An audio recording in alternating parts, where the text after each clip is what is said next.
Sumainyo ang Panginoon. At sumaiyo rin. Ang mabuting balita ng Panginoon ayon kay San Mateo. Papuri sa iyo, Panginoon. Noong panahong iyon, nang nakita ni Jesus ang napakaraming tao, nahabag siya sa kanila, sapagkat sila'y lito at lupaypay, parang mga tupang walang pastol.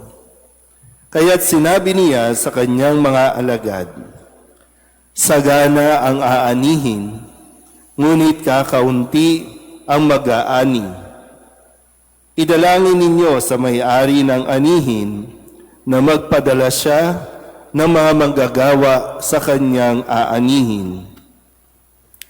Tinipon ni Jesus ang 12 alagad at binigyan ng kapangyarihang magpalayas ng masasamang espiritu at magpagaling ng mga may karamdaman. Ito ang pangalan ng 12 apostol. Si Simon na tinatawag na Pedro at si Andres na kanyang kapatid. Sina Santiago at Juan na mga anak ni Zebedeo. Sina Felipe at Bartolome.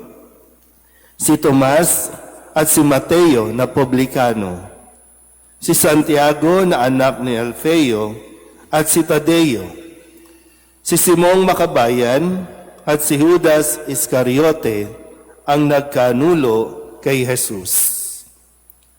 Ang 12 ito ay sinugo ni Jesus at kanyang pinagbilinan. Huwag kayong pupunta sa lugar ng mga hintil o sa alinmang bayan ng mga Samaritano. Sa halip ay hanapin ninyo ang mga nawawalang tupa ng sambahayan ng Israel.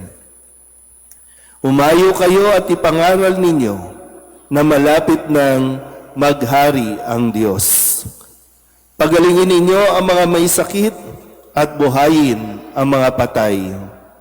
Pagalingin ninyo ang mga ketongin at palayasin ang mga demonyo. Yamang tumanggap kayo ng walang bayad, magbigay naman kayo ng walang bayad. Ang mabuting balita ng Panginoon. Pinupuri ka namin, Panginoong Hesukristo. Isang magandang umaga po sa inyong lahat. Palapakan natin ang Panginoon. Tayo po ay nasa ika-11 linggo sa karaniwang panahon.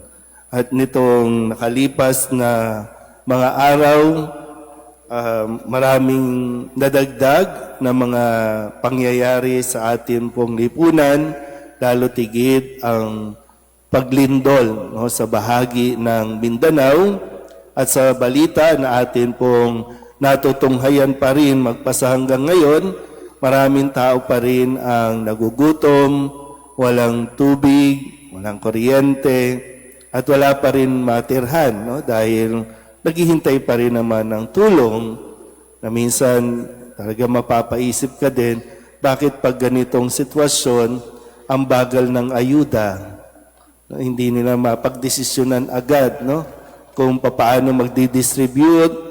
Sabi sa mga balita, hindi nila maihatid ang mga tulong kasi may mga kalye, tulay na naputol.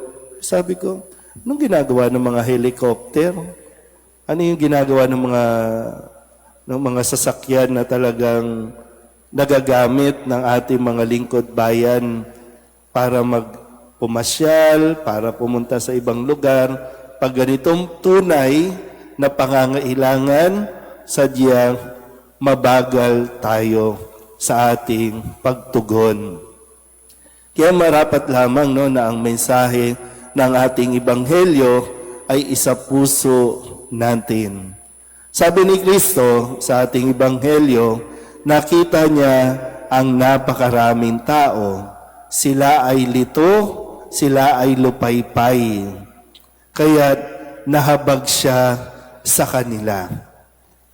Sabihin niyo nga po, nahabag. Nahabag yung compassion Pag sinabing compassion, yun yung nauunawaan mo ang sitwasyon ng isang tao. Nauunawaan mo ang kalagayan.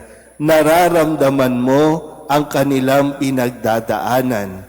Kaya mahalaga na mayroon tayong pusong mahabagin. Na pag nakikita natin, yung bang hindi tayo natatahimik na ganun na lang yung kanilang kalagayan. Kasi ang bawat isa ay may magagawa pa. Kaya nga, pagkatapos niyan, si Jesus ay humirang ng 12 apostol.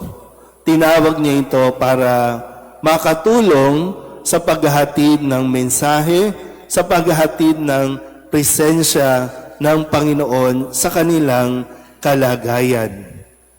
Para bang ang gustong ipaalala sa atin dito, no, na kung ikaw nakikita mo ang sitwasyon, kung hindi man ng lipunan, nakikita mo ang sitwasyon ng iyong pamilya, mahabag ka.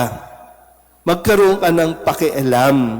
Kasi isang malaking kasalanan din yung pagkakaroon ng indifference na sinasabi na wala ka nang nararamdaman o wala kang pakialam. Kaya nga yung ikalawang bahagi na magandang mapagnilayan ng pangalanan ni Jesus ang 12, ibig sabihin, maging bahagi ka ng solusyon, hindi ng problema. At lalo tigit sikapin mo na hindi ikaw ang pagmulan ng problema, kundi maging bahagi ka ng solusyon.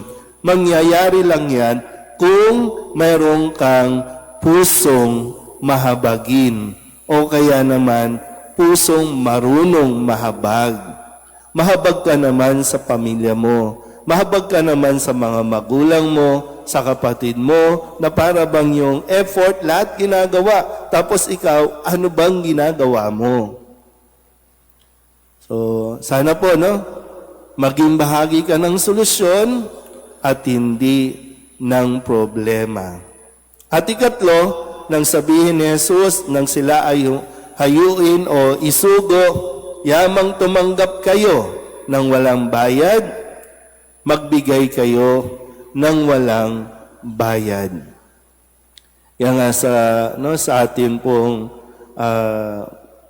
lipunan, talagang sa mga ganitong pagkakataon, malalaman mo at makikilala mo kung sino talaga yung mga genuine na gustong tumulong.